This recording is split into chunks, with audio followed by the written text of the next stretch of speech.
Special Thursday morning here at 8 a.m. Pacific. And we've got the one and only Miles Franklin for most of you. For Andy Schectman from Miles Franklin. Little excited to be talking to Andy again, because if you don't know who Andy is and you're in the space, that's very confusing because you're everywhere. You do tons of interviews. You've got a wealth of knowledge, specifically in precious metals, but generally metals entirely. But it's the narrative that you've seen and been talking about for ages. I mean, once again, you can go back and look at videos from years ago, just last week, whatever. All these things are culminating to incredible precious metals prices, unfortunately, incredible debt levels. But also, we're having this discussion here ceremoniously on the end of the day of the BRICS show in Russia. We got lots to talk about, Andy. Tell me how are things looking? What's your mood right now? And we're going to get into all of it. We're going to get into BRICS. We'll get into debt. We'll get into whatever you want to talk about. But we're thrilled to have you here. And I'm going to keep an eye for those live. I'm not very good at it, but I'm definitely going to keep an eye on questions. So if things pop in, I'll try to jump in. And if I don't respond with my feet, I'll ask Andy the questions that you guys have. Right on, man. Well, thanks for the kind introduction. I appreciate it. These are crazy times in every single metric. You got the BRICS meeting, and that's worth chatting about. The growing union of countries. 45 or so countries have expressed interest. Roughly 30 of them have formally applied on top of the union that we already see. So this is a union that is growing in every possible manner. Percentage of GDP, human population, percentage of production of the world's commodities, from rare earths to precious metals to base metals. The majority of all of the refining of, in fact, 100% of all the refining of the rare earth metals. So a green agenda hasn't been thought out so well, kind of going out of the frying pan into the fire, now reliant upon the Eurasian continent, who produces roughly 85% of the rare earths, and China, who refines 100%, to military might.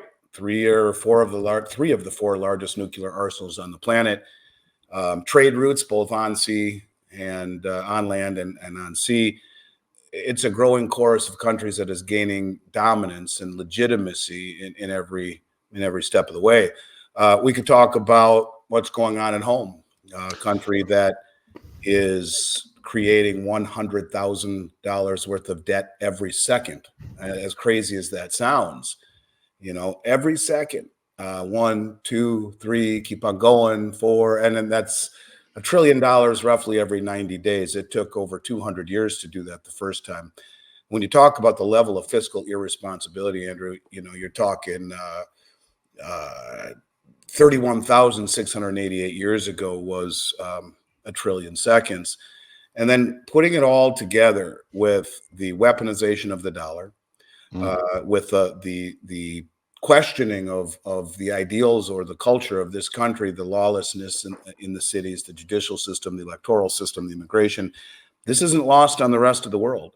And so these things are all factoring in to, I think, these countries' desire to find safety in numbers. And we're seeing that happen in the BRICS summit. What I take away from what's going on there today is it's almost like a marketing campaign right now, right? So they want to show the world, in my mind, two things. And again, they're kind of tight-lipped on stuff. We'll know more as Putin, I believe, today or tomorrow will kind of address a summation of all of the things that had been covered. But in looking what I see outwardly, what I see are two things that kind of stick out. One, they want to show everyone that they have their you-know-what together, and that they're finding cooperation and peace through unity, through the striving towards a common goal. What I mean by that is you look at, for example, two things that have come out. One was Saudi Arabia and Iran to have joint naval exercises. These are two countries, Sunni and Shiite, who have never gotten along. but are putting their differences aside in the name of a greater good. My enemy's enemy is my friend. Maybe, I don't even remember why we're fighting anymore, kind of thing. Let's just get along. Maybe that's oversimplifying it, but it's a massive deal. And when you see, China was the adult in the room a year and a half ago that brokered this peace deal, went as far as to saying we'll have embassies in each other's countries. So they are moving in a cooperative manner, realizing that together their union, instead of being divided, is much stronger if you're trying to make a united, and it's not even a united front because they're really not united, but they're united in a common cause, and that is more of a multipolar world that is not dominant upon or dominated by the U.S. dollar and the United States rules. And then we see yesterday, Xi Jinping and Modi met on the sidelines, made a big deal about it in unifying the border, unifying the countries, putting their differences aside. These are big deals because when you talk to people who push back, Andrew, they always say, well, these countries hate each other. And they usually point to Iran and Saudi Arabia and to China and India. They made a big deal of saying, look, they met on the sidelines in Johannesburg last year, Modi and Xi Jinping did, and made great strides. And now they're doing it again, making a real big point of announcing that this is what they're doing and trying to unite and be much stronger and together and cohesive and cooperative rather than at each other's throats. The other thing that, we've seen a lot of talk of Project Bridge and the unit settlement currency, and that's going to be for the state and the commercial banks and the state-run banks. But they made a big deal of coming out with something called BRICS Pay, which is for the people, the transactions. And it's, as Vince Lancy says, and I agree appropriately, it's like a monetary passport. You can go through these countries with one app on your phone or a credit card that allows you to seamlessly purchase without having to convert first to other currencies and whatnot. So they're covering their bases. And if I respect anything about the way that they do things, and the reason so few people in this country embrace what's happening and call it a nothing burger, is simply because they do it in a very methodical fashion. Now, I would agree it's speeding up, but people in the United States seem to think they need instant gratification, which isn't fast enough. And so as a result, these things are not moving fast enough. But yet you take a step back. When I started talking about this stuff 2.5, 3 years ago, and 4,000 YouTube videos I've done on the subject, people thought I was out of my mind. Yeah. And yet it is accelerating for sure. There's a lot there, and you're absolutely correct. It's funny because Reuters, I think it was just today, like they had a quote from Jim O'Neill, who the person who originated and created the idea of BRICS at Goldman Sachs. Here's his exact quote: "The idea that BRICS can be some genuine global economic club, it's obviously a bit out there with the fairies in the same way that the G7 can be. And it's very disturbing that they see themselves as some kind of alternative global thing because it's obviously not feasible." So and he goes on a little bit more, and it's like you said, it's the argument that they don't get along. And I would say, well, that's fine. If I'm India and I don't get along with China, the best thing I would do is at least be open to the idea of another pay situation for my people, to give them the choice to go whatever option you want. But that also gives them leverage with the U.S., especially one can argue that before I even talk about the BRICS, the real problem, like you said, is at home. If there was a strong West, if there's a strong U.S., a lot of this, I don't know, would be stymied pretty quickly. Yeah, I think that's the biggest point. And I kind of try and make a big point of that in everything I talk about. The culture of this country is being whitewashed, and you have to almost wonder, is it too stupid to be stupid? There are schools of thought out there like the Cloward-Piven theory, which was taught at Columbia University between a husband and wife professor, where the whole theory is more or less turning the United States capitalistic society into a socialist society. When you realize that Jared Bernstein went there just shortly after this, they were there, and so did Obama, Bill Barr, Madeleine Albright, Eric Holder, Anthony Blinken. All of these people in government went to Columbia. I'm not saying that they're following the Cloward-Piven theory, but if you read it, if you read it, it takes 10 minutes to read the theory. They talk about overwhelming the inner cities. They talk about a massive drive onto the welfare program, overloading it, which leads to basic universal income. Overwhelming the system with mass immigration, creating a serfdom of people who will never vote for the Republican Party, and using the left-leaning media to lean on the sympathy of the fact that the welfare system is unjust and unfair. I mean, it's crazy. If you read it, you'll be like, my God, that is what they're doing. And when people talk about the American spirit, it's still alive, but it was much stronger when we were all united, when we were all American instead of divided. I'm the guy that, when we go to Thanksgiving dinner, my wife looks me in the eye and she says, not a damn word, not a damn word until at least until dessert, because I would like to stay for dinner, because we're defined by who we voted for in the last election. And there is such divisiveness. And when you look at, the lawlessness and the lack of safety and social services in the inner city, when you look at the immigration issue, 25 million people in the country illegally, when you look at the integrity of things like the Justice Department, the FBI, the judicial system in itself, is it two-tiered? The electoral system, is it fair? And whether people watching this believe any of those things to be true or not, a good portion of the world does or wonders.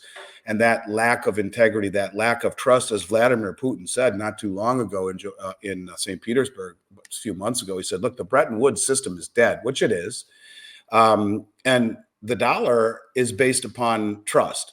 Now, if you want to throw in there the full faith and credit, well, you talk about credit, we're 123% debt to GDP, which doesn't even include almost 200 trillion in unfunded liabilities, Medicare, Medicaid, Social Security, government, military pension. And there's never been a country over 130 that didn't outright default or hyperinflate. Never comes back from that. So we're broke, we're insolvent. If you Google what the largest asset is, the United States government, they say they have an asset base of just over 5 trillion. That's not the country, but the government, of which 1.6 trillion, roughly 40+%, is student debt. So we are a country that its largest asset is student debt. We're broke, we're insolvent. We go around the world imposing our way and sanctioning. And you look at what we did with Russia, whether you believe it's just or not. We took $5 billion worth of their treasuries and gave it to the country they're in the midst of a war against, and largely in the form of weapons purchased from the Western military industrial complex. And, this is the country where Janet Yellen can say to CNN, look, we're okay with Xi Jinping and Putin being buddies in BRICS, but if Xi gives 1 penny to Putin's war machine, we will sanction their banks and their companies in Beijing itself, never mind the close to 200 billion we've given to the Ukraine with no congressional oversight, and the 5 billion we stole from the Russians, and the Stinger missiles and the F-16s, because we're the world reserve currency. Now, the rest of the world doesn't like that. On top of, as you mentioned, the fact that we're not united, we're divided, the cities are a mess, the elections are questioned, the judicial system is questioned about its two-tiered status, all of these things that made this country great, even all the way down to the nuclear family, which is being disrupted. And these are the things that made this country special. And these are and I'm a patriot, man. I come from nothing, zero. My parents, and I started this company when I was 19 years old with my dad in a room the size of a closet. My dad's middle name is Miles, and his best buddy from high school, who lent us $60,000 to start the company, on a wing and a prayer, and my parents sold their life insurance policies, to keep us afloat. His middle name was Franklin. And so we come from nothing. I am the embodiment of the American dream. I am a patriot. I thank God every day that I was born in this country. And quite frankly, to your point, I don't care how bad we screwed up monetary policy, fiscal irresponsibility, any of the ills that we have done around the world could be remedied and or tackled, I think, with a much more optimistic viewpoint if the country wasn't in such divisiveness, if it wasn't in such disarray from the fundamentals and the cultures that this country was founded upon. I mean, all the way down to religion and family and the things that are being just shock and you know, cancel culture and censorship, all of this stuff, it's changed the fabric of the country. So this is not lost on the rest of the world. And when you take one step back and you realize that Jared Bernstein, the lead economic advisor to the government, advocates for losing the reserve status, it's a privilege we can no longer afford. It's like, how many of these things are coincidental and how many of these things almost seem to be drawn up to create some sort of an end game or an outcome? I'll leave that up to you. I mean, it's all the narrative from, you know, people, whether it's entertainers, performers, movie stars saying, oh, it's our turn not to be in charge. Someone else should be in charge. You hear this kind of narrative all the time. It's kind of part of that same message that we need to be meekly fall back into the night and just kind of fade away. That message has been going on for a very long time, where I used to laugh at it. But that was more of an insidious undertone in media for quite some time. Now we live in a scenario where someone points to a couch and says, that's a table. Oh, okay, that's a table. I mean, it sounds ridiculous. Well, and to your point, I never had a problem knowing what a couch and a table were, or what a boy and a girl were.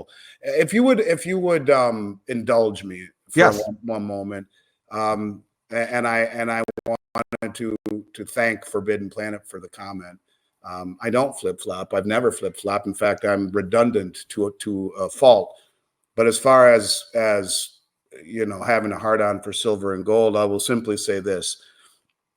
I want everyone to understand something, that when I started this company, I was 19. And my dad, who, you know, again, we had nothing. It was a wing and a prayer. And he says, you know, you will buy something every 2 weeks. I don't care what it is, gold or silver. That's the only rule. And so I own the company, and he's not fire me anymore, but I have honored my promise to him, Andrew, for 35 years this February. I have never, ever, ever missed a 2-week period without buying gold or silver. So when I look at gold and silver, it's not an investment, it's wealth. Yeah. And the gift that my father gave me to teach me the power of compounding and of paying myself first is the greatest thing that has ever happened to me. It's the best gift I've ever gotten. The power of compounding and the power of an asset that is not being debased every single year, year over year, to me is extraordinary. And I want people to understand, when you talk about saving money, you know, inflation is an increase in the money supply, period, right? You inflate the money supply. Rising prices are a symptom of it.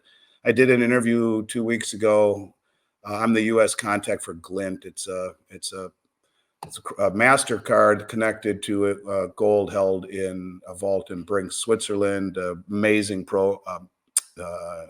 technology behind it, great ownership, and I was honored to work with them. Jason Cousins and I, he's the owner, we do a podcast called The Resilient Compass each week. And we're talking to a UK banker. I don't remember his name, but he was very interesting. And he said, you know, Andy, money supply in the United States has averaged roughly 7% per year for the last decade. And I think that's a little conservative, but okay. And I'm saying this to help understand the way that I look at gold. I mean, in the way that I've accumulated it, it's not an investment to me. It's wealth, period. You own enough, you'll be wealthy. It is an investment, I guess, but I don't look at it that way. So, but anyways, the point I'm trying to make is that I want you to understand really how I look at gold and silver. And silver, it has greater potential, but I'm using gold in this example. So, okay, so the money supply has increased by 7% per year. So inflation, you know, the Cantillon effect says the people up at the top benefit disproportionately, because that money creation ends up in the big money, like the hedge funds and the wealthy, who can buy it and immediately put it into assets, which that inflation pushes up the assets. But those people want to buy stuff at some point with their appreciation. And when they sell and that money trickles down to the people of lower social means or financial means, they benefit disproportionately in the form of higher inflation in prices. But the assets go up so much that the people at the top don't care. Well, anyways, the point I'm getting at is that at 7% inflation, you take 7 into 72. 72 is the law of 70 seconds. You take the interest rate and divide that into 72. It tells you how long before your principal doubles. So if money creation is at 10 or 7% in 10.2 years, the value of the currency is cut in half. So 10 years ago, the price of gold was $1,200 and the dollar was worth twice what it is today. So the dollar has lost half of its value, and gold is what? Just above a double. It's at 27 and change. So did gold go up 120%, or did the dollar lose over half of its value? And I think that's the important thing to understand. To me, when I talk about owning gold and silver, it is not to become wealthy, it is wealth. And when you realize that inflation is not going away, the Federal Reserve just waved the white flag. They didn't signal, they didn't show us a defeat of inflation. They're 65% away from their target rate, and then they pivot and lower rates. Inflation ain't going away, and it's just getting started. So this is why I think holding your assets in dollars. And I want to talk about what happened on Friday, if you would, at the Bank of Lindsay, because now holding your money in the bank, you got to be out of your damn mind. Listen, let me jump before. Tell us a little bit about that before I jump into this next thing. And I'm so sorry. I don't mean to monopolize, man. Listen, this is the Andy show. This is why we have you on here. You can tell me to shut up anytime. No. Sometimes I never shut up, and my wife gives me so much shit about that. So, No, and this is what this comment is so great. It says, Andy reminds me of Trump because he's relentless. It's true. People resonate with the story because it wasn't easy. People go, oh, you're very successful now, so it's easy to say. No. You built this over 35 years. There's nothing easy about that. And anybody who knows the precious metals market, that isn't a glamour zone of AI and tech, and it's a tough slog for a lot of it. And it's true, and we've always been okay. We've always done well, but not, my life changed when I started doing YouTubes in 2020. Yeah. But most of my career, gold was in a bear market. So it wasn't easy. I assure you, especially before the internet, that, it wasn't easy. It's never been easy. So anyways, on top of all of this, we got the issues with the banks, right? And did you see what happened on Friday in Oklahoma? No. Okay. So this is, and you're well read, right? Yeah. And this is what I want people to think about. This is a guy that's very well read. This is a guy that does a podcast, so he has to be well read. And what's happening right now should scare the shit out of everybody. Let me just put it to you that way. So let me go back a little bit, because again, going into the too stupid to be stupid category, are they trying to do this? Are they trying to consolidate the banks? Are they trying to blow up the system? I mean, modern monetary theory is one central bank issues money. You don't need 5,000 banks. Powell told us there would be consolidations. But the fact that what I'm about to talk to you about is not everywhere, on every news station, on every newspaper, on and on and on CNN, on Fox, on Bloomberg, and blaring, is an indictment to the system and validation is it too stupid to be stupid. All right. So I'm kind of setting it up as a big deal. It is a big deal. Yep. All right. 2008, the banks collapse. Taxpayer bails them out. Dodd-Frank Act comes and says that ain't going to happen again. You will be bailed in. In other words, you are an unsecured general creditor of the bank. When you deposit money, you aren't depositing anything. You're in essence giving the bank an unsecured loan. All right. So bail-ins, another thing that fewer people know about, which I think is maybe even a bigger deal, is if you look right now, there's about $7 trillion in the money markets. Everyone has left the banks chasing yield. Why get paid virtually nothing in a bank? And why buy a one-year CD paying the same thing as a money market rate when you can have daily liquidity of the money market, right? Yeah. So half of the money market fund money or more is institutional, like pension funds and insurance companies and all that kind of stuff. So it's a big deal, right? Yeah. And when Lehman Brothers failed in 08, they held a lot of the money market funds. And everyone tried to pull their money out of the money markets. That's called breaking the buck, where it turns upside down and the money you put in, you don't even get that back. And when you realize the amount of industrial money, institutional money, rather, excuse me, like the pensions and the insurance companies, you'll blow up the system systemically.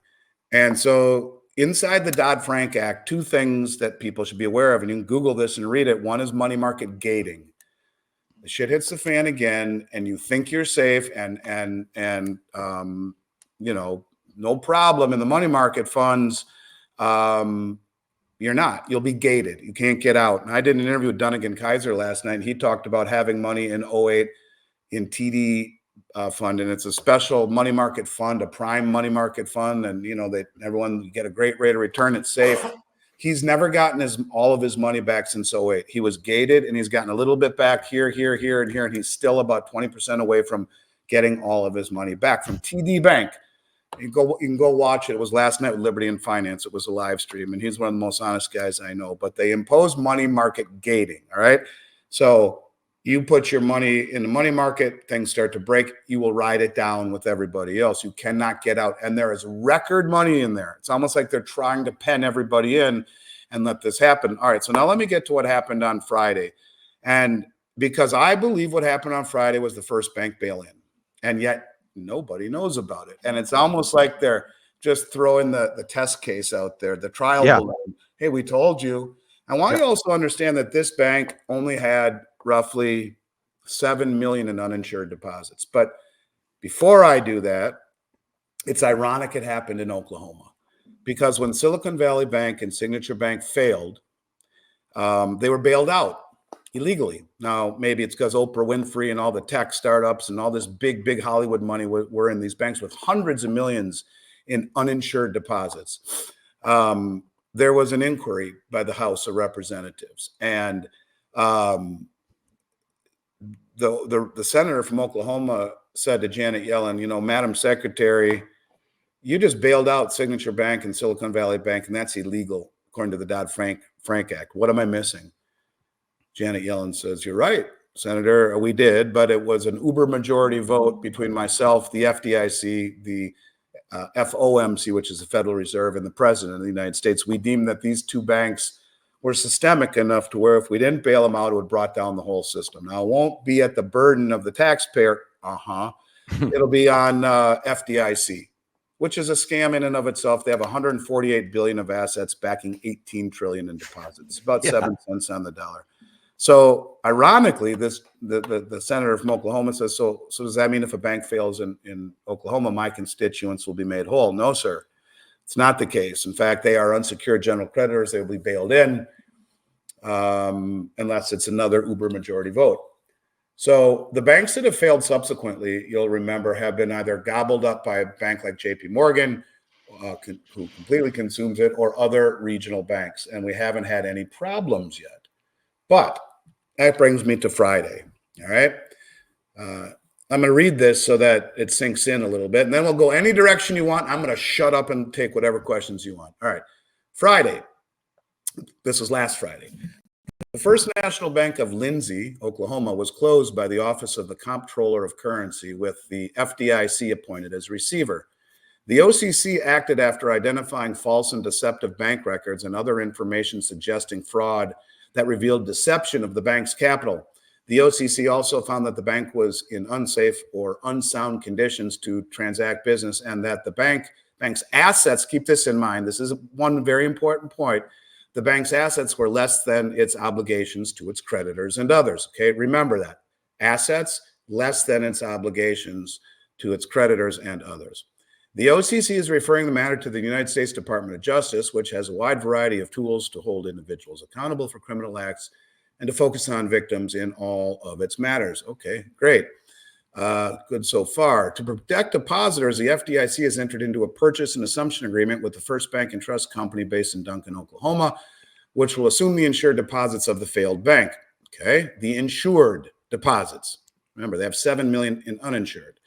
The sole office of the First National Bank of Lindsay will reopen as a branch of the First Bank and Trust Company during its normal business hours on Monday, October 21st, 2024. All depositors of the closed bank will automatically become depositors of First Bank and Trust Company, and their insured deposits will continue to be covered by the FDIC. That's $250,000 per account. Customers are not required to change their banking relationship to maintain deposit insurance coverage. Here's where it gets nuts. For the uninsured deposits, the FDIC has announced it will make 50% of those funds available to depositors starting Monday, October 21st, 2024. Here's the rest, with the possibility of increasing that amount as assets from the failed bank are sold. But remember what they said?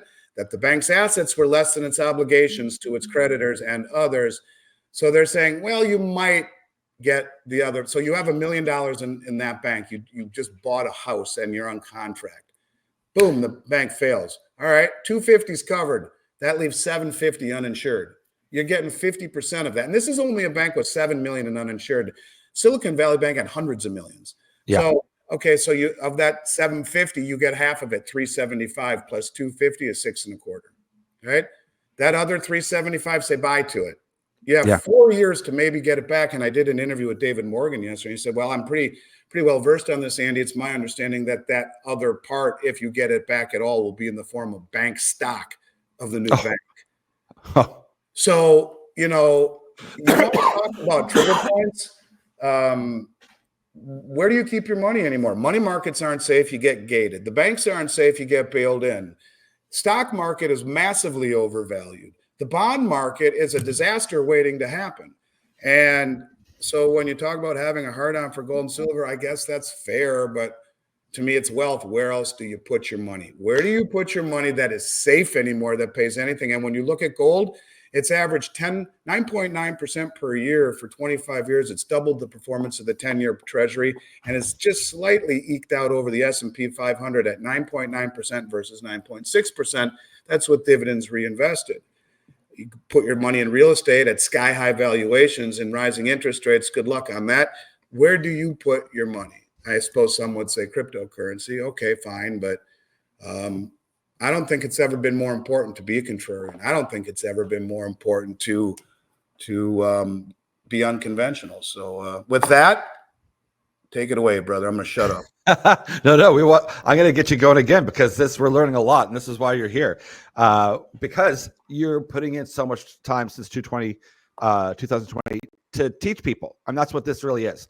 It's letting people know that have no clue, they don't have access, because this isn't talked about enough. I mean, this is kind of basic economic things that should be taught right at school all the way up.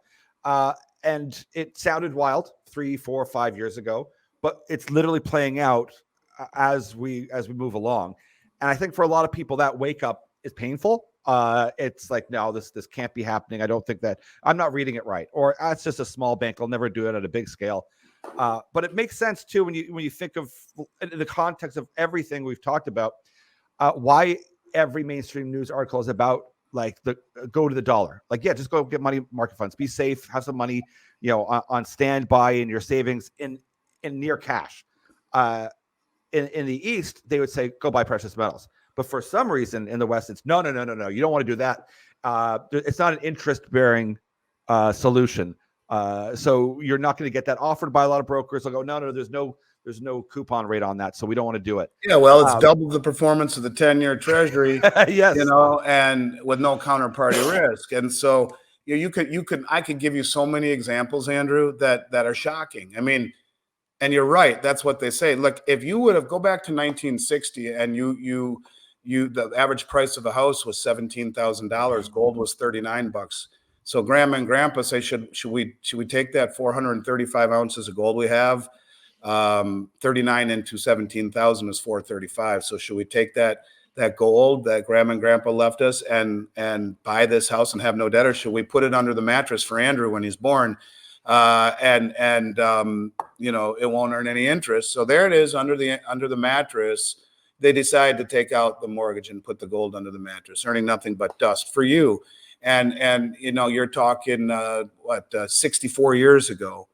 It's earned nothing, no interest. Now here we are, 64 years later. The average price of a house is roughly $400,000. So you take 160 ounces or so, 170 ounces buys you that house. And the 435 has been under the mattress earning nothing. So that 435 buys you almost 3 houses, earning nothing but dust. That's the point, is that's a faulty metric in an environment where, you know, just about anything interest bearing is a negative real yield. The treasuries are lying because inflation is, you know, what did I say? Inflation was running 7%. How much is gold average per year? 9.9. So and in that example where it has, you know, the price of the dollar has lost half and gold has just over doubled, it retains its purchasing power. You go back to 1933, a $20 gold piece is an ounce of gold. That $20 gold piece bought you a suit, a tie, shoes, an overcoat, everything. That $20 now barely buys you shoelaces or a tie, but the ounce of gold that a $20 gold piece is buys you the same thing that it did 100 years ago. It's the same thing. And so, yeah, I think those people learn more and more about less and less till they know everything about nothing. That's say that kind of stuff. It's the same people who say a gold standard could never work. Yeah. You know, during the gold standard, we had 180 years of zero inflation and the greatest prosperity the world has ever seen. But the bankers, especially the central bankers who make them, who get rich off of the way the system is, would like us to believe that gold is an archaic relic of the past. But you know what that's betrayed by, Andrew? The fact that the biggest, most well-funded, well-informed traders on the planet, the central banks, are gobbling it up at a rate no one's ever seen before. That's like, yeah, you know, don't worry about it. We'll keep it. It's crap. You don't want it. That stuff over there, Yeah. tiny stuff, that's better. Yeah, it likens to that never do what they say, look at what they do. Right. That's the thing. It's the one hand doing this while they're buying over here. Yeah. And that's very telltale. It's misdirection. The book, The Art of War, is taught at almost every major business school in the world on corporate hierarchy. It's taught in law schools on formulating arguments. It's mandatory reading at West Point, at CIA. It's taught to most Japanese business executives. It's, you know, Bill Belichick, the football coach, who, you know, legendary, read it on Game Theory. It's how to beat your opponent without throwing a punch. And I think that's very pervasive. You misdirect in many ways. The way the West is misdirected is through levered futures contracts, through price. Fundamentals be damned in a market where the tail wags the dog, where where naked futures contracts can suppress the price. But that's changing because of the BRICS, because these countries like Russia, China, India, Saudi Arabia, they're all now coordinated, sophisticated, and motivated to stand for delivery and wealthy enough to do it. They never did before. No one ever did. So you want to suppress the price in the West? Good. We're gonna drain the COMEX and we're gonna drain the LBMA, and they are. And you know, be careful what you wish for low prices, because one of the options that, you know, has never been exploited until recently over the last couple of years is the delivery option. In London, 8.1% of all the available silver was delivered out in August. And India's bought about 900 million ounces throughout the world in the last 3.5 years. And guess what? It's at all-time highs against the Indian rupee. Think about that. Silver's at all-time highs against the rupee, but it's still 40% off its all-time highs in an overvalued, unjustifiably so, U.S. dollar. Yes. Let me jump back to one thing too. We'll put the bank part. I mean, there's lots about banks we can talk about, but you'd mentioned one of the contexts or the pre-context for taking over this bank was fraud. There was fraud. We had to investigate. We went, well, okay, that's a small bank. What about, say, TD Bank and their money laundering of $3 billion last week? That's a little bit more, that's concerning. Yeah, well, they have enough money they have enough money to grease the skids. You know, here's $3 billion. How about JP Morgan pays a $960 million fine to the Justice Department, the biggest fine they had ever issued at that point, for manipulating the market, and yet they're still allowed to be the custodian of the world's largest silver trust, while their head trader, Michael Nowak, is in prison still. So and if you really want to take it a step further, and I think everyone who owns metals should Google Chris Marcus, Arcadia Economics. He's a very smart dude, and his interview with Bart Chilton. Okay. Bart Chilton was the head of the former governor of the CFTC, the Commodity Police, where he said to Chris in so many words, look, Bear Stearns failed. They held the largest short position in silver. Ben Bernanke and Hank Paulson called Jamie Dimon into the office and said, we need you to take the short position, Jamie. Well, guys, I'll be in violation of position limits, or I would. That's okay, Jamie. Get your house in order. We'll give you 90 days, let's say. And then after that, you take this position, and I don't know what the quid pro quo was, but okay, fine, I'll do that.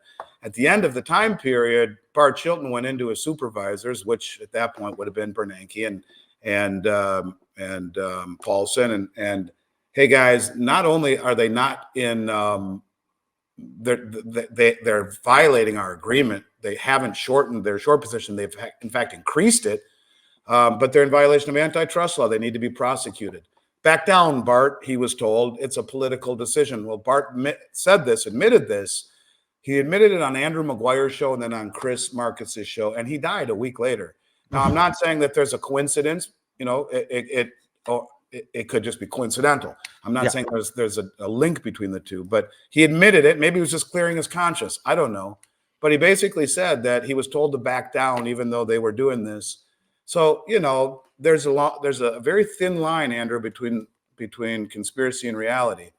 But it's being exploited right now by these countries who have the ability to stand for delivery.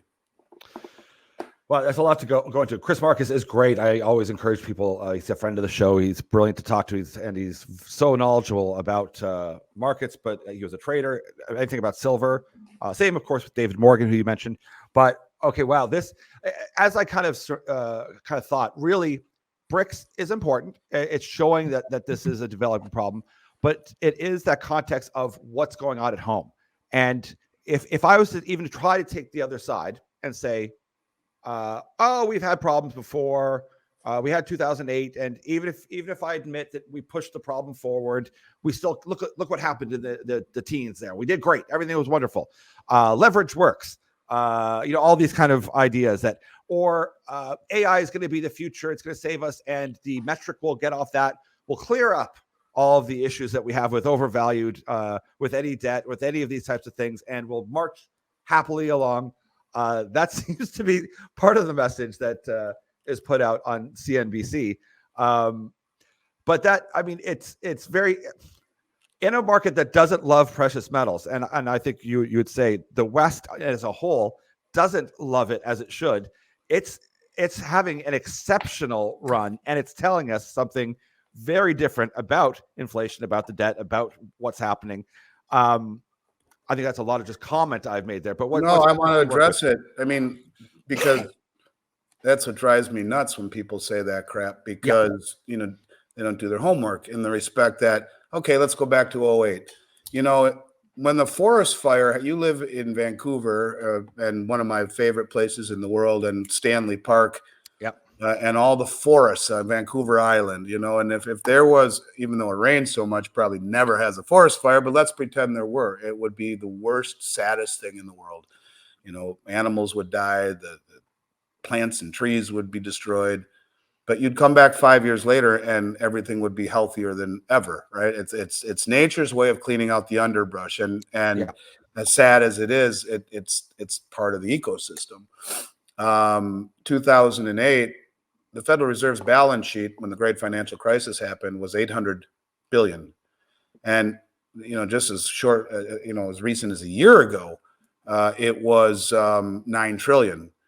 All of it bought in interest-bearing investments. So buying bonds and mortgage-backed securities to suppress interest rates, which creates distortions in asset prices and also incentivizes people to go into debt and creates an illusion of prosperity. If the Fed had not come in and injected that kind of money into the system, there would have been a forest fire, and all of the inequities would have been cleansed out of the system.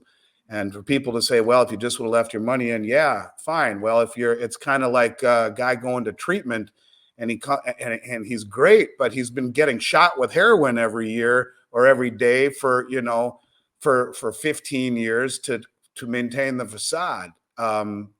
We should have let him have his convulsions and sober up and go through the painful part of going clean. And that's the truth. Now, as far as AI is concerned, I think it'll be incredibly destructive for this economy, for the world economy. I mean, think of all the jobs that are obsolete. My son, who now works for me, I wanted him to become a man. When he got out of college, he went to school at the Ross School of Business, and very prestigious business school, one of the best in the country. And I'm like, look, if you're going to go to school here, you don't come work for me. You go do your thing. And he went to Manhattan and became an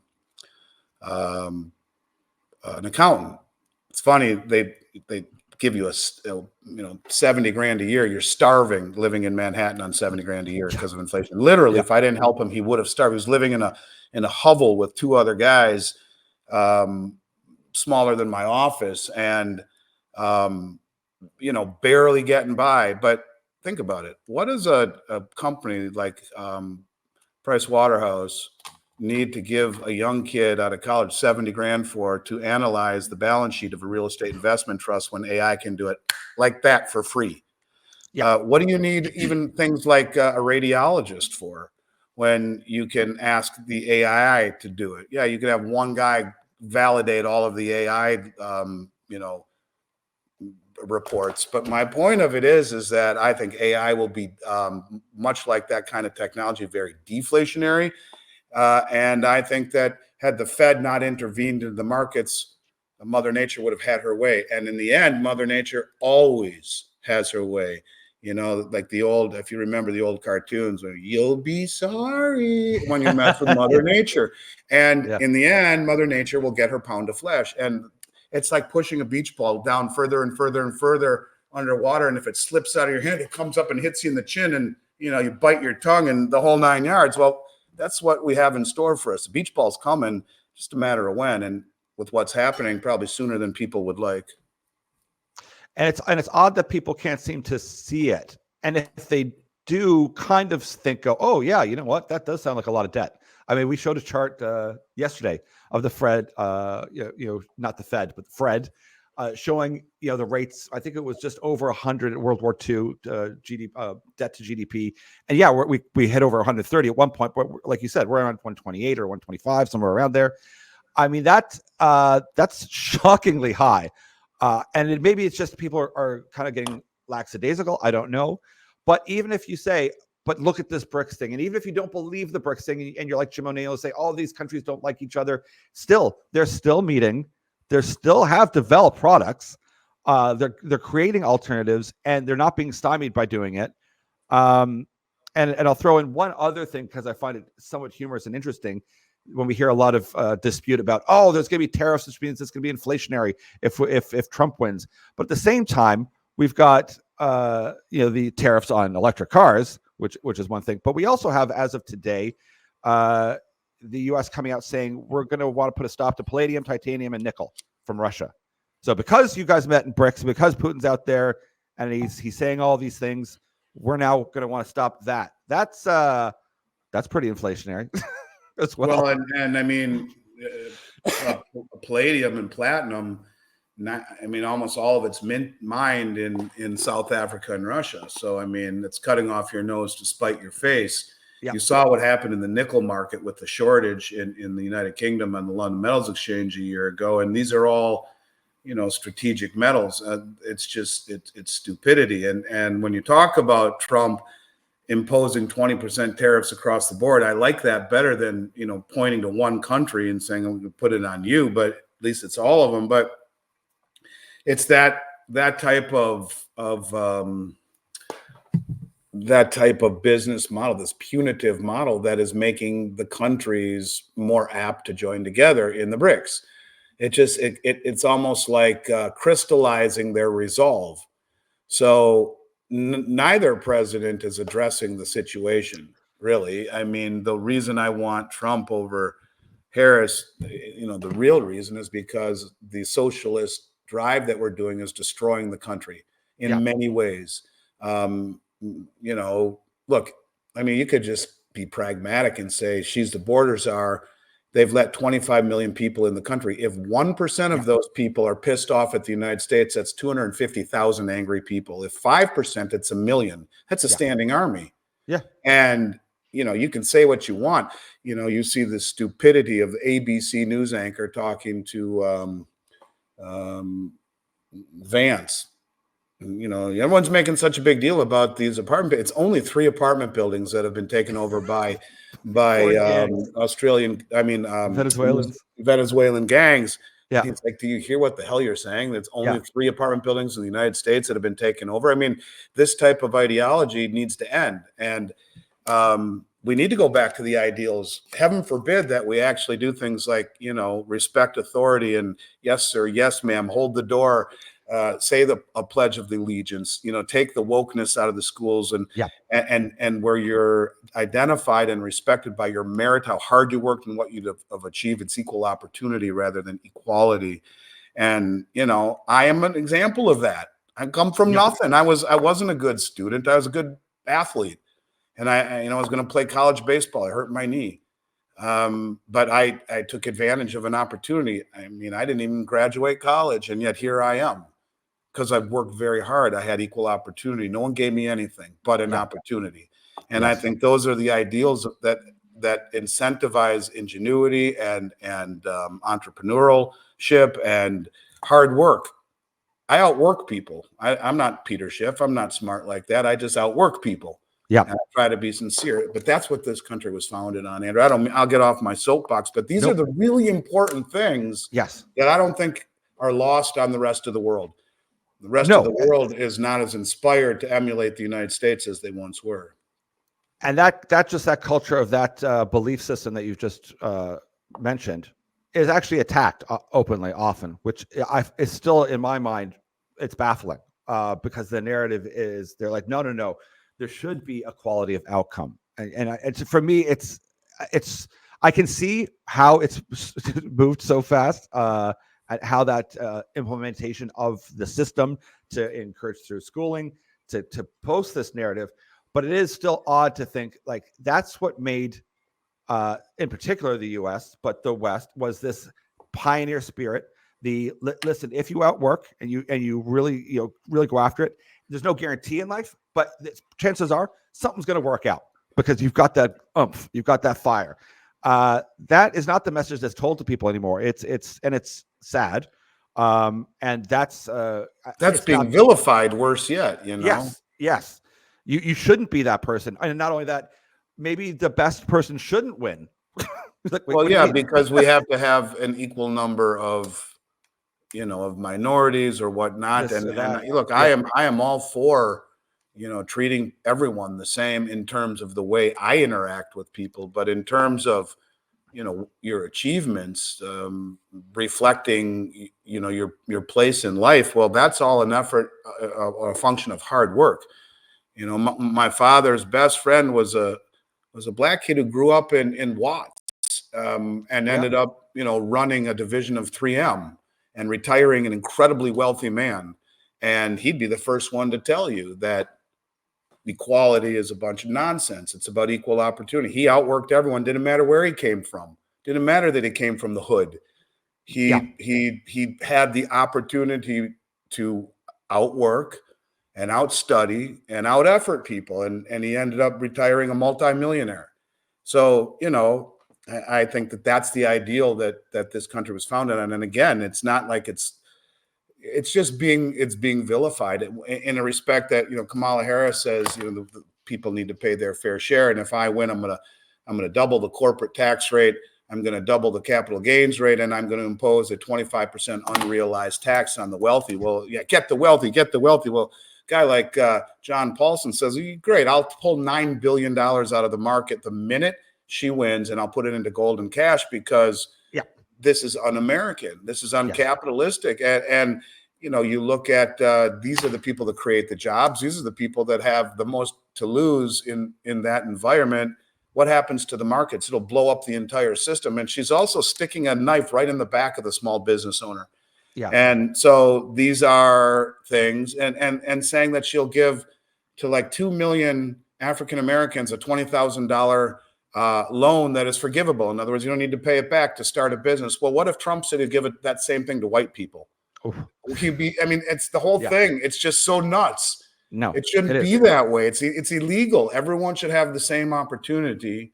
That anything because the government doesn't have money. The government has to take money from the private sector through taxation and give it to these people. It should be equality in the way that the government applies law, but equal opportunity in terms of the way that we are valued, and that's what's missing. It's all backwards. It is all backwards. And I mean, like I said, and not to go into the hopium side, but if anything, over the last 3 to 4 years, it's there's been a solid rebuttal, and we see it in Canada, we see it in the U.S., and we see it in Europe, of people kind of, and this is the part that people on the left will get annoyed about, and they'll say, "Oh, these terrible people," but it's a waking up of like, listen, there's core values which got us here. And it starts from that nuclear family. Once you start attacking that, which is open, they openly attack the family. That should be alarm bells. And any friend of mine who came from a communist country, whether in European or Eastern European, they see that right away. They're like, I know what that is. I've seen that before. I know exactly what they're doing.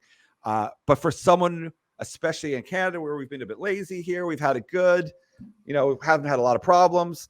And quite frankly, a lot of Canadians believe that their rights come from government. They don't believe that they're inalienable, that there's anything else. They think, oh, no, I do things because the government tells me I can do things. That's kind of where I see this, form of leftism in the U.S. coming from, is if we can get people on board like they are in Canada, where they just accept that the government tells you what you can and can't do. And also, this Constitution thing is a bit of a problem, which is an open conversation. That's shocking. But the hopium part I see is so many people are now waking up and going, these aren't BS stories. It's not misinformation.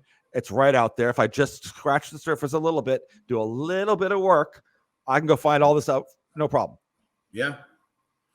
And once again, the solution isn't easy, no matter what, regardless of outcomes in the next couple of weeks, month. So I kind of put that in the context of, oh, well, we're going to have a savior come in, save the day. The economy is going to be perfect. Everything's going to be okay. I'll just have to wait it out for a little bit. It's like, no. There's so much work that has to be done to dig out of the hole that we're already in. That means that precious metals have a long way to go still. So if someone says it's too late, like it's already, it's already up at highs, it's too late for me. Maybe take that. The money supply has increased 14-fold since 1980, and silver is selling at a 40% discount to that all-time high.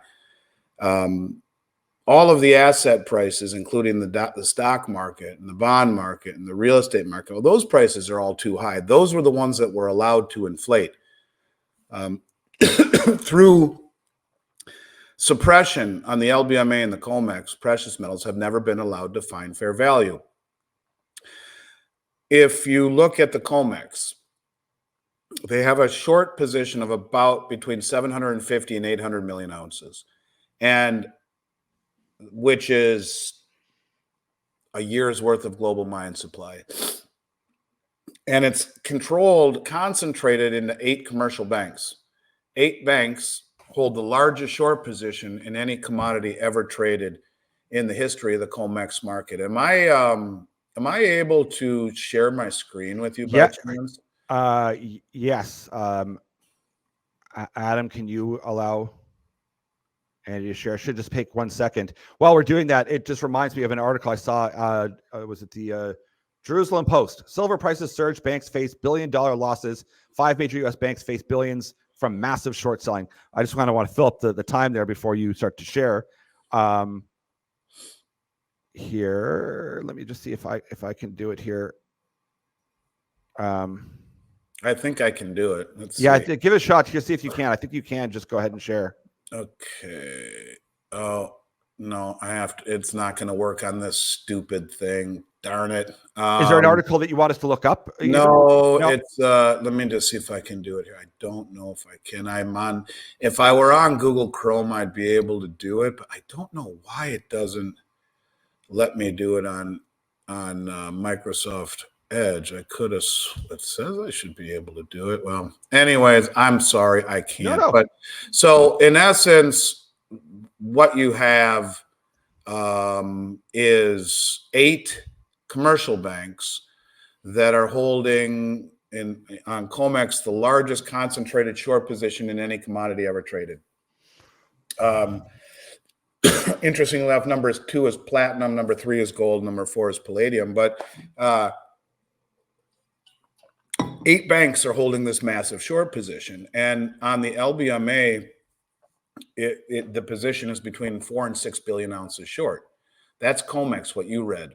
And they're saying in that letter 750 or so million ounces. I thought it was closer to 800 million, but that article is right. And it is presenting an existential threat. But those same banks are short on LBMA between 4 and 6 billion. The LBMA trades 292 million ounces of silver per day. And that's what they tell us. And there's 800 million ounces on the exchange in London, of which 500 million belong to the ETF. So that leaves 300 million available. And remember, 8% of that, roughly 26 million ounces, was delivered in August. But of that 292 million ounces they trade a day, they admit to it being 10 times understated because they only post the final numbers. So they're trading all over the place all day long, here and here and here and here, but they only post the final numbers, which would mean they're trading upwards ends of 2.9 billion ounces of silver per day. That's 3.5 times annual global mine supply, off of a 200 or a 300 million ounce stack, 10 times that. And they're doing it almost all paper, 90%. Yep. So they're distorting the price of gold and silver. Now that you have all of these banks standing for delivery, challenging the West, to that article's point, an existential threat to these banks, I think at some point these banks say, screw y'all, I'm out. I'm covering. I'm not going down the hole with you. It's every man for himself. Bye. And the first bank that does that gets out unscathed, or relatively. The other ones, the price goes bang. And as the price goes up amidst all that covering, it will have a religious experience effect on a lot of these banks. So when people say this, understand that there's been a vested interest in the West to control the price of gold and silver. In terms of silver, it's different than gold in my mind. In gold, it's loosely because of a term called Gibson's paradox, which is the inverse relationship between real interest rates and gold. They had low interest rates forever, so they had these massive short positions to kill the canary in the gold mine, alerting them to the suppressed interest rates. You're supposed to have high price in gold as there's no opportunity cost, so they kill that. And that was a game to make the bond market seem stronger than it was, and to support the illusion of Western supremacy. But the silver, if your listeners, and I think John Little from the Pickaxe has done an amazing job. I talk a lot about Senate Subcommittee hearing S.2768 in October 1942, where it says more or less that we need 200 million ounces of silver per year in military consumption for silver. And if you look at the supply demand numbers right now, this was in 42, they're openly admitting 200 million and increasing from 100 million. And I've given speeches at Jay Martin's conference in your backyard there at the VRIC 2 years in a row, talking about, that there's 500 ounces in a Tomahawk missile and any sophisticated missile like it. And 2 years in a row, a man from the Department of Defense has met me right after my speech and said, I'll be damned, you're right. This year, he said it. Last year, he said, I think you're right. He showed me all sorts of pictures. He said, I designed the damn thing. And I'm this is all declassified, he says. And he says, you're right. There's between 13 and 14 kilograms in all of these missiles in the cone. But if you look at the supply demand numbers that are coming out of the Silver Institute, their numbers are very interesting. They do not speak at all. They say the demand, and there's 260 million ounce shortfall this year, over a billion over the last 6. It says the demand comes from industrial, 9%, electrical and electronics, 9%, photovoltaics, 20%, brazing, alloy, and solders, 3%, other industrial, 9%, jewelry, 7%, and silverware, 4%, or whatever. And so where's military? Yeah. So it's the military industrial complex's desire to hold the price of silver down to make high-tech weapons. How else do you explain 8 commercial banks as stupid as a mud wall holding this massive naked short position, growing? Yes. Why would they do it? Because they're being told, just like Chris Marcus's interview with Bart Chilton, they are being told from people far higher up the food chain than Biden, and that's military industrial complex, step on the price of silver. We need it to make weapons. They took it out of the supply demand numbers when they used to talk about it. There is a deficit, and yet the Western banks are suppressing it when all of the other countries are buying it. You would think that's not real bright. Yeah. This is why. How do you make weapons without silver? You don't. And they pull the strings. That's very interesting context as well. It also would kind of add a little bit more interest with just the other day with Russia announcing that they were going to include silver now, that they're first government I've ever actively seen do that. Yeah, the first, you're like, whoa, interesting. That's strange. And they also, by the way, said platinum and palladium, yes, which is an important fact, as we say, we're going to stop taking it from them. Oh boy, like that's a threat. Yeah. We don't have access to it, and they're the ones who are producing it and now consuming it and understand exactly what it represents. I think I have a number here real quick about that. So yeah, Russia is also in this month, they're increasing their daily acquisition from 1.12 billion rubles to 8.21 billion rubles worth of gold, silver, platinum, palladium every day right now for the next month. And so, these countries understand this is a system now, as Zoltan Pozsar puts it, Bretton Woods 3, it's all about commodities. And, who wants debt instruments from a country that's chosen inflation over austerity? And if they piss you off, they'll take it. The weapon is, there's no incentive to own it anymore. And so they're replacing it with commodities, which are doubling the performance without the counterparty risk. And in the end are more important than the paper that buys it. Well, here's interesting. Let's go full bore. Because one could argue that the West has been kind of at war for years now already. It's just been in a different kind of way. And you could throw in the open borders. You could throw in this situation. You could certainly throw in, a lot of social media. Like I can go in and promote any person's video, like the most bizarre, crazy thing. They would have no idea that I just put $10,000 to do it. It looks like they just went viral. Boom. That money can flow in there. No problem. And I kind of make the argument that, well, sometimes we see these videos and it looks like, wow, that's got a lot of traction. People are really into that.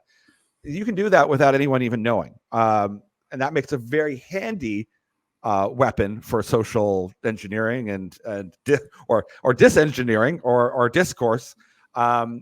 Is that you kind of look at these banks being told you're fighting a battle right now with, say, the BRICS nations. I think they have about 20% of reserves now, somewhere around there. They would know full well how critical a lot of these metals are, say silver specifically. Never mind, we start off talking about rare earths. Your missile guidance systems don't get anything unless you've got those special little kernels, little bits amount of rare earths in them. You don't get to have your guidance systems, and those are produced and controlled in China. What do you think of that overall narrative? That it all, if you kind of take a step back, and go, oh, that kind of seems like what's happening here. It's escalating. Someone would say very rapidly, but also if we look back, maybe not that it's been escalating kind of consistently. Yeah, it has in every way. That's my favorite term, logarithmic decay, little by little by little, and then all at once. So it is. Everything is escalating,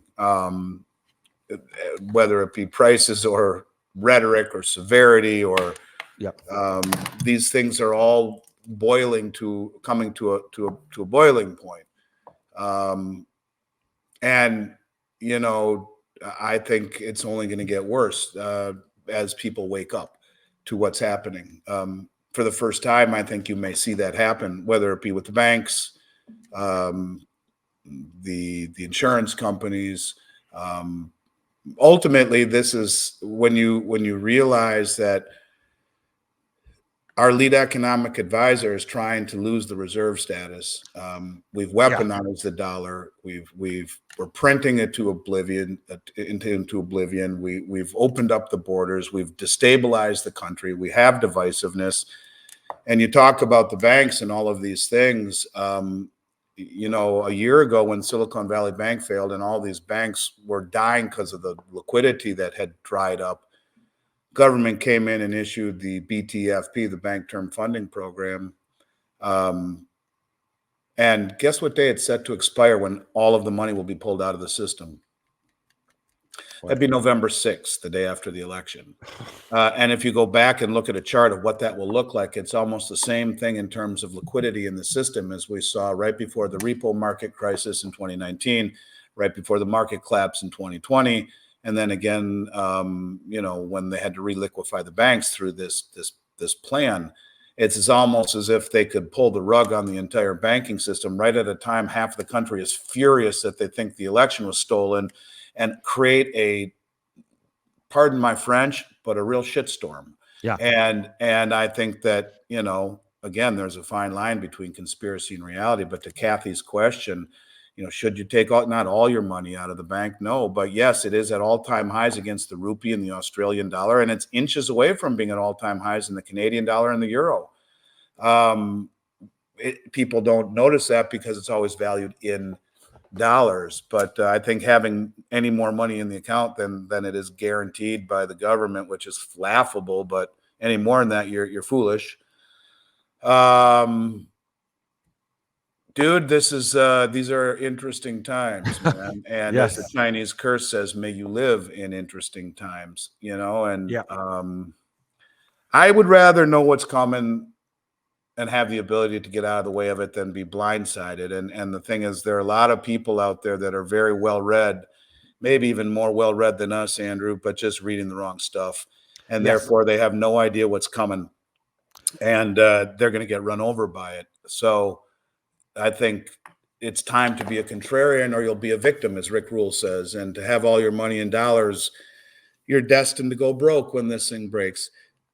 And, just imagine that you were one of these poor people in rural Oklahoma and now just lost 50% of, 40% of everything you have, and you may get it back.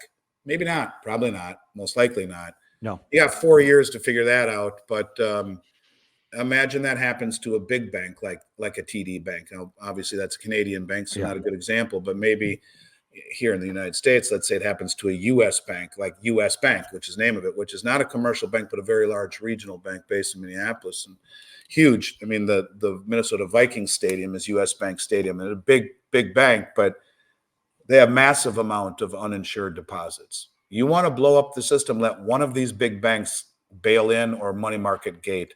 Yep. And you have a run on the banks that no one's ever seen before, which would crush all of the banks. And now they come in and issue their CBDC. That'll never happen again, they'll tell you, because that can't happen with the Federal Reserve. So just sign on the dotted line, take the CBDC, and we'll make you whole since your bank blew up. And anyone else out there that wants to do it and not run into this problem, sign up to the CBDC. And that's not conspiracy. Lael Brainerd, the number 2 at the White House behind knucklehead Jared Bernstein. And if many of you may have seen Jared Bernstein on Twitter trying to explain bond sales and money creation, it's the most humiliating thing I've ever seen from an official. But he's number 1. The number 2 is Lael Brainerd. She left the Treasury to work at the Fed underneath Powell. She was vice chair under Powell. And when Biden fast-tracked the development of the CBDC through executive order, she developed it with MIT while at the Boston Fed. And she also ran point for something called Fed Now, which is being piloted right now. That's like Venmo and Zelle on steroids, backed by the Fed. She is a modern monetary theorist. So, how unreasonable is it to pen everyone into money markets and destabilize the banks even further? And you think about it, they lowered rates by 50 basis points. What happened to the 10-year? Went up by 50 basis points, commensurate. And those are what the banks are. And so it's further destabilizing the bank's balance sheets. You see a problem like that wakes everyone up. No one knows what's coming. And when that comes, most people don't even know what a bail-in is. No. So when that happens, man, I think it's a very interesting experience, to say the least.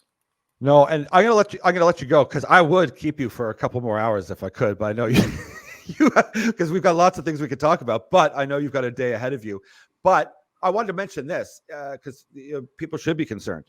But the solution and what we've been talking about isn't painful. Like, we're not having to say go out and buy some really hard to understand fancy derivative product that was handmade, bespoke tranche financing for you. It's not painful. It's not hard. You can protect yourself.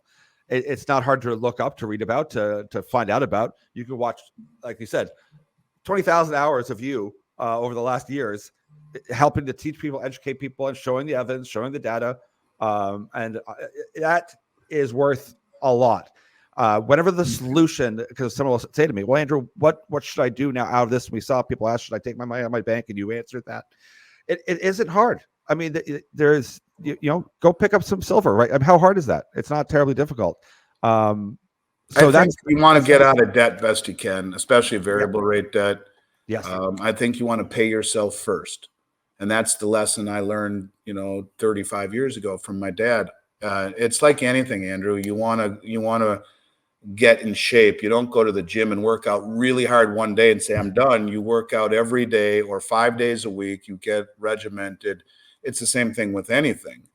Saving is the same thing. You become dedicated and regimented, and you pay yourself first every paycheck. It doesn't matter how much, even if it's a $10 bill in a jar. Not a really good way to do it with inflation running the way that it is. But still, the point of it is that if you never do that or take that first step, you never end up getting anywhere. And much like you, I'm sure you wake up one day and you say, shit, how did I get to be this old? Like, I still feel like I'm in high school in my head, but I'm not.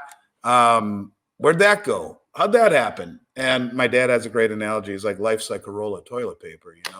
When you're young, you don't notice it spinning, but as you get older, it starts to spin faster and faster. You see the cardboard, it's coming. You don't know exactly when. You can't quite see how many more spins it has, but it's true. I think you have to start somewhere, and you start by paying yourself first. And to whatever degree that you can do that, prepare any way you can.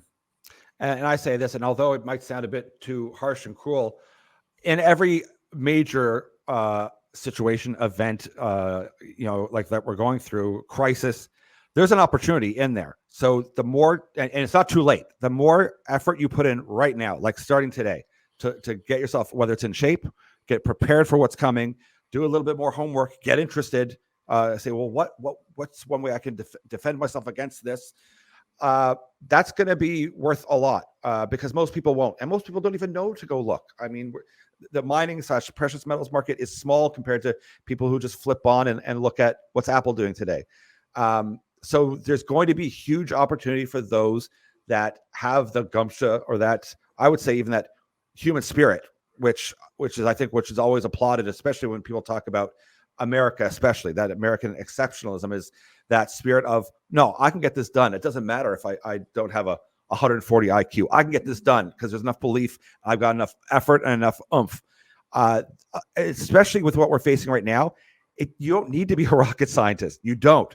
You just need to put a little bit of work, have tenacity, be disciplined, and there's a ton of safety for yourself, but also opportunity as we go into things getting more challenging. You can look at it kind of like the way that I'm out there, and then I'll let you go after this. The first time I ever did public speaking,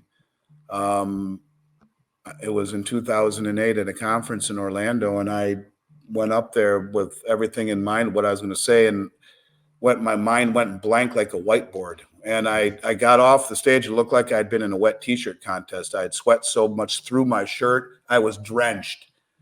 And it was humiliating. But I got back up and I did it again, and I did it again, and I worked and I worked and I worked and I worked. I got on YouTube, and I've done 4,000 videos since 2020, and nothing's ever changed my life the way that this has, ever. And that's the point. It's not about equality. It's busting your ass to make something of yourself. And this is why it always makes me angry when people say he's talking his book by doing this. No, I'm not. I don't know why doing the right thing and building a good business have to be mutually exclusive. Yeah. And those people who say that have never built anything, worked hard to develop something with integrity and honesty. And that's where I come from, brother. It is. And by now I would have been outed, I would think, after all of these videos. Yeah. But yeah, I do care. I mean, kind of a legacy do you want to live? We joke about it a lot, my family. It's like, yeah, when I'm long gone, I say to my kids, your grandkids can see what great grandpa Andy was like on YouTube.